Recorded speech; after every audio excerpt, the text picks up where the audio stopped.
Episode की शुरुआत में हमें दिखाया जाता है कि जो हैरिस होती है वो अपने को बिना कपड़ों को देख के काफी जोर से चिल्लाती है। वहीं पर हमें दिखाया जाता है काजुमा को जो उन गुंडों से भाग रहा होता है और हमें पता चलता है कि काजुमा और हैरिस जो होते हैं वो पहले जैसे हो चुके होते हैं। फिर हमें पार्टी का सीन दिखाया जाता है जहाँ पे जो एक्वा होती है वो काजुमा को चिल्ला रही होती है कि आखिर उसने ऐसा क्यों किया, और वो बताती है कि प्रिंसेस हैरिस भी उस पर काफी ज्यादा गुस्सा है। तभी वहाँ पे क्लियर आ जाती है और वो काजुमा को बताती है कि प्रिंसेस हैरिस काफी ज्यादा थक गई थी इसलिए वो आप सोने जा चुके हैं और आप उसे भी यहाँ से जाना चाहिए, और अगर वो चाहे तो यहाँ पे पार्टी एंजॉय कर सकता है अगर उसमें हिम्मत है तो। जो बात सुन के काजुमा डर जाता है और अपने होटल चला जाता है। तभी काजुमा की खिड़की के ऊपर कोई पत्थर मारता है। काजुमा देखता है कि असल में वो क्रिश होती है और अगले सीन में वो दोनों बातें कर रहे होते हैं जहाँ पे काजुमा भी उसे मना कर रहा होता है उसे कोई चोर नहीं बनना। पर तभी जो काजुमा होता है वो क्रिश को बताता है कि उसने एक बियॉन्ड ट्रेजर को ढूंढ लिया है जो अभी कैसल में है, जो दो लोगों की अदला बदली कर सकता है। पर मुझे एक बात बता कि ये बियॉन्ड ट्रेजर इतने खतरनाक क्यों है, जिसपे क्रिश उसे बताती है कि तुमने अभी जो बियॉन्ड ट्रेजर यूज किया था प्रिंसेस के साथ जिसमें तुम्हारी दोनों की बॉडी जो है आपस में बदल गई थी, जहाँ पर अगर तुमने प्रिंसेस को मार दिया होता तो तुम हमेशा के लिए प्रिंसेस के बॉडी में फंस जाते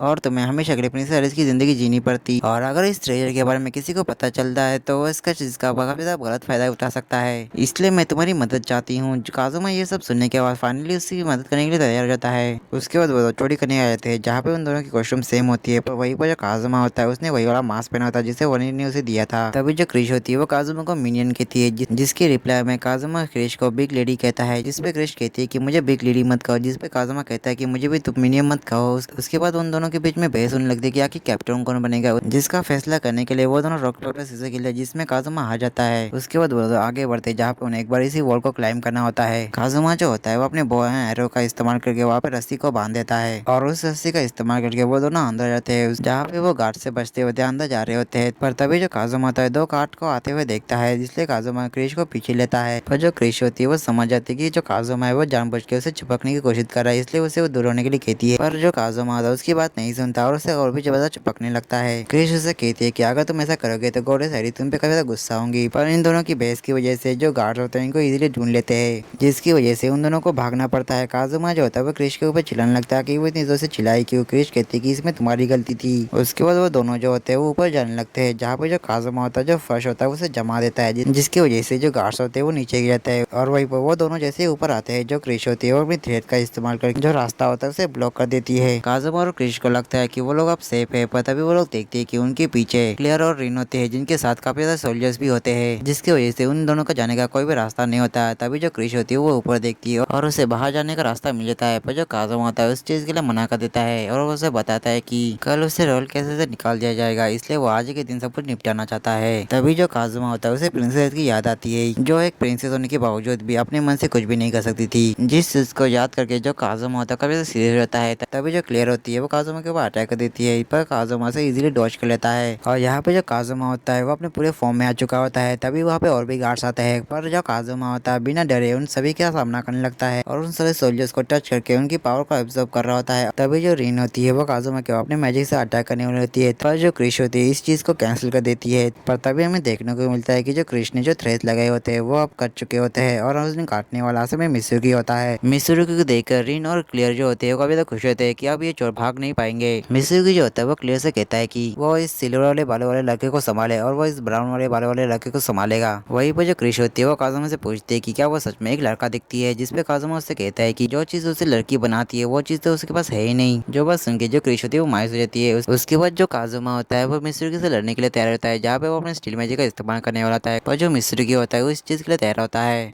मिसुरुगी ने अपने पास काफी डॉल रखे होते हैं जिससे उसकी सोच चोरी होने के चांसेस कम हो जाए, पर जो काजुमा होता है उससे ज्यादा स्मार्ट होता है। वो मिसुरुगी की सोच चुराने की जगह पे उसकी सोच को जमा देता है और साथ ही में वो फर्श को भी जमा देता है, जिसकी वजह से जो मिसुरुगी होता है वो सरकते हुए काजुमा के पास आता है। काजुमा को अपने पास देख के जो मिसुरुगी होता है वो समझ जाता है कि अब उसकी खैर नहीं। तभी जो काजुमा होता है वो मिसुरुगी के ऊपर अपने वाटर मैजिक से अटैक कर देता है। तभी जो क्लियर होती है वो मिसुरुगी को बचाने के लिए काजुमा के ऊपर अटैक कर देती है, पर काजुमा इसे इजीली डॉज कर लेता है। काजुमा जो होता है वो क्लियर से कहता है कि यह उसे पकड़ने से जरूरी है, मिस्री को बचाना है। क्लेयर और रिन जो होती है वो मिस्री को बचाने लगते हैं और इसी मौके का फायदा उठा के जो काजुमा और क्रिश होते हैं वो ऐसे भाग जाते हैं और वो दोनों प्रिंसेस के कमरे की तरफ बढ़ने लगते हैं। और जैसे वो प्रिंसेस के कमरे का दरवाजा ओपन करते हैं तो वो देखते हैं कि उसके सामने डार्कनेस होती है। डार्कनेस को देखते ही वो लोग अपना दौर बंद कर देते हैं। जो देख के डार्कनेस कभी शो गई थी उसके बाद जो डार्कनेस होती है वो खुद ही दौर को ओपन कर देती है। तभी वहाँ पे प्रिंसेस एलिस आती है जिसके पास एक स्वॉर्ड होती है और वो कहती है कि मेरे रगों में भी हीरो का खून बहता है, तो इसलिए मैं तुम्हारे सामने नहीं झुकूंगी। पर तभी वहाँ पर मैगुमी भी आ जाती है, जो काजुमा और क्रिश की आउटफिट देखने के बाद उनकी फैन ही बन जाती है और उनकी काफी ज्यादा तारीफ करने लगती है। पर तभी जो काजुमा होता है वो अपने बाइंडिंग स्किल का यूज करके डार्कनेस और मैगुमी को आपस में बांध देता है। पर जो डार्कनेस होती है उसे इस चीज से काफी ज्यादा मजा आ रहा होता है। पर तभी उन लोगों की दृश्य होती है वो खुल जाती है और असर करने वाली ऐसे में एको होती है। वहीं पर जो काजुमा होता है वो क्रिश से कहता है कि आप जैसे ही तुम्हें मौका मिले स्टील किल का यूज करके उस ट्रेजर को चुरा लेना। पर तभी उन लोगों के पीछे से मिस्र की रीन और क्लियर भी आ जाती है, जिनके साथ रॉयल गार्ड्स भी होते हैं। पर तभी डार्कनेस जो होती है उन दोनों के ऊपर अटैक करती है, पर वो दोनों इस चीज को डॉज कर लेते हैं और दोनों एक साथ जो है कि स्टील मैजिक का यूज करते हैं। जहाँ पर जो क्रिश होती है उसे वो ट्रेजर मिल चुका होता है। एक्वा जो होती है उन्हें पकड़ने की कोशिश करती है, पर वो लोग वहाँ से भागने में कामयाब हो जाते हैं। पर वो नेकलेस के साथ साथ एक और चीज लेके गए होते हैं। वहीं पर जो डार्कनेस होती है वो देख देगी जो प्रिंसेस एलिस है वो काफी ज्यादा मायूस होती है। और अगले सीन में दिखाया जाता है कि जो क्रिश होती है वो किसी से माफी मांग रही होती है और असल में वो डार्कनेस होती है जिसने क्रिश के साथ साथ काजुमा को भी पकड़ा होता है। डार्कनेस इन दोनों से पूछते हैं कि कैसल में जिन लोगों ने चोरी की थी क्या वो लोग तुम ही थे, जिसपे वो दोनों कहते हैं कि हाँ हम लोगों ने वो चोरी की थी।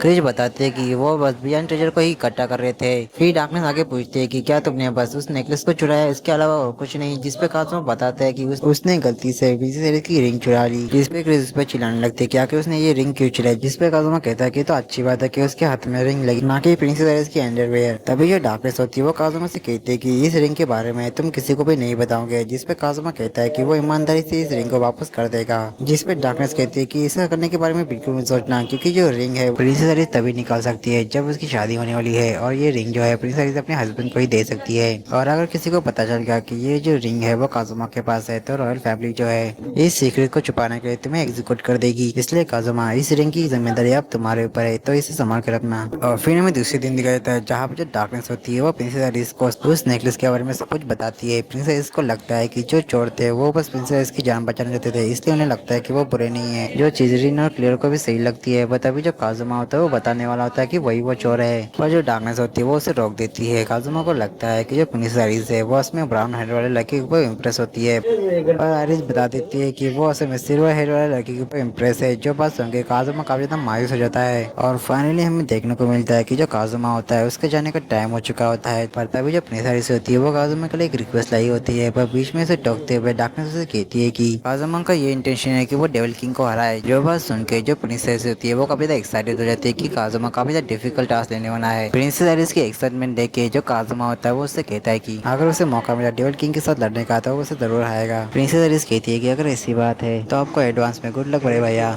तभी जो मैगुमिन होती है वो प्रिंसेस एलिस से कहती है कि वो काजुमा को बड़े भैया ना कहे, क्योंकि उसके पास पहले से भैया है। और फिर इन दोनों के बीच में इस चीज के ऊपर बहस होने लगती है। तभी जो काजुमा होता है वो प्रिंसेस एलिस से कहता है कि तुम मुझसे कुछ कहने वाली थी। जिस पे जो एलिस होती है वो थोड़ी शर्माने लगती है और उससे कहती है कि हमारे दोनों का जो गेम है अभी बाकी है, इसलिए वो इसके साथ खेलने के लिए यहाँ पर फिर से आए। और फिर हमें अगले सीन में काजुमा के मेंशन में दिखाया जाता है, जहाँ पर जो काजुमा होता है वो काफी ना मायूस होता है और वो कह रहा होता है कि ये सब तुम्हारी वजह से हुआ डार्कनेस, तुम्हारी वजह से प्रिंसेस एलिस ने अपनी रिक्वेस्ट बदल दी। शायद से जो प्रिंसेस एलिस थी मुझसे ये कहना चाहती थी बड़े भाई आप कैसल में कुछ दिनों के लिए और रहे। जिस पे डार्कनेस कहती है कि तुम इतने हवा में मत उड़ो, वैसे भी तुम एक हफ्ते में किसी लड़के को नहीं पटा सकते। जो सुन के जो काजुमा होता है थोड़ा सा मायूस हो जाता है। उसके बाद हमें प्रिंसेस एलिस को दिखाया जाता है, जिसे पता होता है कि काजुमा के पास ही उसकी रिंग है। तभी जो प्रिंसेस एलिस होती है वो हमें बताती है कि इस रिंग की एक शर्त है, अगर कोई भी डेविल किंग को डिफीट कर देता है तो उसे प्राइज के रूप में वो प्रिंसेस से शादी कर सकता है। फिर प्रिंसेस आगे कहती है कि बड़े भैया मुझे यकीन है कि आप उस रिंग का अच्छे से ख्याल रखोगे। और उसके बाद हमें उसी नोबल का घर दिखाया जाता है, जहाँ पर जो नोबल होता है वो एक आदमी को मार रहा होता है और उससे कहता है कि आखिर तुम मेरी इच्छा कब पूरे करने वाले हो। और यहीं पर ये एपिसोड होता है वो खत्म होता है। तो मिलते हैं इसके नेक्स्ट एपिसोड के, तब तक के लिए आप सभी को सायोनारा।